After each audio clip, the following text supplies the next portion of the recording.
જય માતાજી। મારું નામ સંજયભાઈ ઘનશ્યામભાઈ છે, ગામ દુધઈ, તાલુકો મૂળી, જિલ્લો સુરેન્દ્રનગર।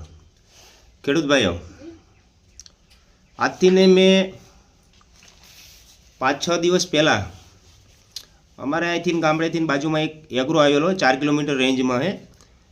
હવે એ એગ્રો નામ છે બજરંગ એગ્રો સ્ટેડિસ। એગ્રો હકવાનું નામ છે અશોકભાઈ ધરમસિંહભાઈ। અહીંયા હું ખાતર લેવા ગયો હતો ઉરિયા। જ્યારે ઉરિયા ખાતર આવ્યું, 3 થેલી પાછળ 1 બોટલ નેનો ફરજિયાત લેવી પડશે, એટલે મેં અહીંયાથી 10 થેલી ઉરિયા લીધું। એથી આગળ થોડોક ટાઈમ પહેલાં જ્યારે ઉરિયા આવ્યું ત્યારે મેં 10 થેલી ખાતર લીધું। એ ટાઈમે એની પાછળ મારે 3 બોટલ આવી હારે। હવે આની કિંમત છે 225 રૂપિયા નેનોની। 225